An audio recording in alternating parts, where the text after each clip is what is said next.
बिस्मिल्लाहिर्रहमानिर्रहीम। अस्सलाम वालेकुम। मैं क्लास 10 को दी एजुकेटर सिविल लाइन कैंपस की जानिब से दिए जाने वाले ऑनलाइन लेक्चर पर खुशामदीद कहता हूँ।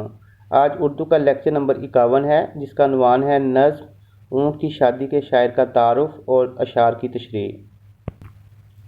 नज़्म ऊँट की शादी दिलावर फ़गार ने लिखी है, जो 1929 को पैदा हुए और उन्होंने 1998 में वफ़ात पाई। दिलावर फ़गार का असल नाम दिलावर हुसैन तखल्लस पहले शबाब था, फिर फ़गार इख्तियार किया। बदअयूं में पैदा हुए। इब्तदाई तालीम बदअयूं में ही हासिल की। एम.ए. उर्दू का इम्तहान आगरा यूनिवर्सिटी से अव्वल बदर्जा अव्वल पास किया। इसी यूनिवर्सिटी से एम.ए. मुआशियात का इम्तहान भी पास किया। दिलावर फ़गार ने शायरी का आगाज़ गज़ल से किया। मारूफ शायर शकील बदवानी के मशवरे के बाद शगुफ्ता शायरी की तरफ माइल हो गए। शगुफ्ता शायरी यानी मज़ाहिया शायरी, और इसी शोबे में कमाल हासिल किया। बतौर मज़ाहिया शायर उन्हें भारत में भी शोहरत हासिल है। 1969 में हिजरत करके कराची मुंतकिल हो गए। यहाँ भी वाक़याती मज़ाहिया शायरी में उन्हें कबूल आम हुआ, यानी उनकी काफ़ी शोहरत हुई। दिलावर फ़गार की हिस्से मज़ाह तेज़ है। शेर गोई की हुनरमंदी और तंज का मखसूस अंदाज़ उनकी शायरी की शोहरत और मकबूलियत का सबसे बड़ा सबब है। उनके शेरी मजमूओं में हादसे, गज़लियात, सितम ज़रीफ़ियाँ, शामते अमाल, अदाब अर्ज़, उंगलियाँ फ़गार अपनी, अज सरे नो मतला अर्ज़ है, खुदा झूठ ना बुलवाए और फ़ी सबीलिल्लाह अहम हैं। अलावा ज़ीं वो कराची के अखबारात, नवाए वक्त, जसारत और मसावात में मंजूम कालम नगारी भी करते रहे। उनका तमाम मज़ाहिया कलाम कुल्लियात दिलावर फ़गार के उन्वान से शाया हो चुका है। 1998 में कराची में उनका इंतकाल हो गया। ऊँट की शादी। नया ये आज के पर्चे ने गुल खिलाया है कि सेहरा बांध के एक ऊँट बिलबिलाया है। पर्चा से मुराद होता है अखबार। गुल खिलाना, कोई नई खबर देना, अनोखी खबर देना। सेहरा बांध के यानी दुल्हा बनकर, बिलबिलाया पुकार उठा, तड़प उठा। इस शेर का मफ़हूम ये है कि आज के अखबार में ये अनोखी खबर पढ़ने और देखने को मिली कि एक ऊँट शादी का सेहरा बांधकर बेकरारी से चला जा रहा है, चिल्ला रहा है। मज़ाहिया शायरी में शोहरत दवाम की हामिल शख्सियत दिलावर फ़गार मुस्कुराहटें तकसीम करने का हुनर आम करते हुए कहते हैं कि आज के अखबार के मुताले के दौरान में नज़रें एक ख़बर पर मरकूज़ हो गईं। क्या देखता हूँ कि एक ऊँट की तस्वीर है जो सेहरा लगाए खड़ा बड़ी खुशी दिखा रहा है। आज के अखबार में ये अजीब और अनोखी खबर पढ़कर बहुत हैरान हुआ कि पहले तो अखबारों में आला ख़ानदान के अफराद की शादी की खबरें शाया होती थीं और उसकी सेहरों से सजी तस्वीर अखबारात की जीनत बनती थी, लेकिन आज मामूल से हटकर ये अनोखी तस्वीर और ख़बर कारीन के लिए खुशी और मसरत का बायस बन रही है कि एक ऊँट खूब सज धज कर और चेहरे पर सेहरा सजाए खड़ा है, और घर की हालत ये है, यूं ही तेरे भाई बहनों की ही घर में रेल पे बिलबिलाते फिर रहे हैं हर तरफ सब बेनकेल। दूसरे मिसरा में शायर ये भी कहते हैं कि ऊँट ने खुशी खुशी सेहरा तो सजा लिया है, लेकिन अब उसे एहसास हो रहा है कि शादी के बाद की ज़िंदगी का एक नया रुख शुरू होता है। पहले तो सुनी सुनाई कहानियाँ थीं, अब वो खुद इस कहानी का एक किरदार बन चुका है।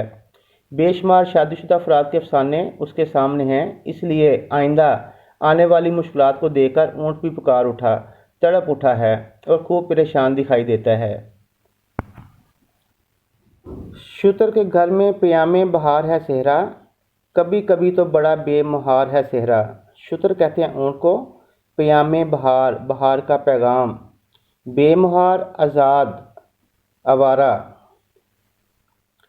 इस शेर का मफ़हूम ये है, हमारे दूल्हे मियाँ के घर में ये शादी खुशियों की खबर लेकर आई है। ये सेहरा भी क्या आज़ाद चीज़ है कि जानवर भी उसकी लपेट में आ जाते हैं। दिलावर फ़गार कहते हैं कि ऊँट के घर में ये खबर खुशियों का पैगाम लेकर आई है کہ शादी उसके लिए नई ज़िंदगी का आगाज़ साबित होगी।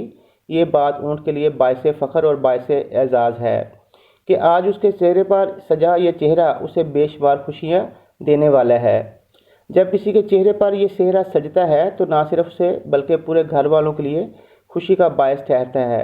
दूल्हा के दोस्त भी शादान नज़र आते हैं, मगर ये शादमानी शादी के इरादे तक ही होती है। शादी के बाद के हालात कुछ ख़ास मज़ेदार नहीं होते, क्योंकि ज़िम्मेदारियों का एक कोहे गिरां सर पर आन पड़ता है। दूसरे मिसरा में शायर कहते हैं कि कभी कभी ये चेहरा बड़ा बेकाबू दिखाई देता है और शुतरे बेमहार की मिसल इस मौका पर सादक मालूम होती है। चेहरा भी कभी कभी बेमहार हो जाता है। अब देखें, इस चेहरे ने इंसानी चेहरे पर तो सजना ही होता है, अब ये बेमहार होकर ऊँट के सर पर जा सजा है। असल में शायर तंजिया अंदाज इख्तियार करते हुए कहते हैं कि जो बात इंसानों के लिए बायस मसरत होती है, अब वही चेहरा जानवरों मुराद ऊँट के लिए खुशी का बायस बन रहा है। इसलिए ये चेहरा बेमहार दिखाई देता है। मेरे बनने को मुबारक ये खुशगवार घड़ी कि सर का दर्द बड़ा नाक में नकेल पड़ी। बनने से मुराद है दूल्हे मियाँ। खुशगवार घड़ी, खुशियों भरा लम्हा, खूबसूरत वक्त। सर का दर्द बढ़ना, इससे मुराद है कि परेशानियों में इजाफा होना। नाक में नकेल पड़ना, इसका मतलब होता है कि नाक में रस्सी बंधना। इस शेर का मफहूम ये है, मेरे दूल्हे मियाँ को ये खूबसूरत और सुहाना वक्त मुबारक हो। पहले तो वो आज़ाद फिरता था, मगर अब उसकी नाक में नकेल डाल दी गई है, यानी उसकी परेशानी बढ़ गई है। तशरीह तलब शेर में शायर कहते हैं कि मेरे दूल्हे मियाँ ऊँट की ज़िंदगी के खुशगवार लम्हात मुबारक हों, क्योंकि ऐसे लम्हात किसी भी फ़र्द की ज़िंदगी में आम तौर पर एक ही बार आते हैं, जब वो खूब बन संवर कर अपनी शरीक हयात को लेने के लिए उसके दर पर चला जाता है। इसी मौका पर उसे मुबारकबाद देने वालों में उसके घर वाले, उसके अजीज़ कारब और उसके दोस्त सभी होते हैं। इसलिए शायर भी अपनी दोस्ती का हक़ निभा रहे हैं और दूल्हे मियाँ को इन खुशगवार सातों पर मुबारकबाद पेश कर रहे हैं। दूसरे मिसरा में शायर दूल्हा मियाँ के चेहरे के तासरात को समझकर मंजरनगारी कर रहे हैं कि दूल्हे मियाँ देखने में बड़े खुश दिखाई दे रहे हैं, मगर उसकी नाक में जो अब नकेल डाल दी गई है, उसकी परेशानी के असरात उसके चेहरे पर अयां हो रहे हैं। आज आपकी डायरी ये नज़्म ऊँट की शादी के जो पहले चंद अशार हैं उनकी तशरीह को याद करना है और जो शायर का तारफ़ है उसको अच्छे तरीके से याद करना है। शुक्रिया।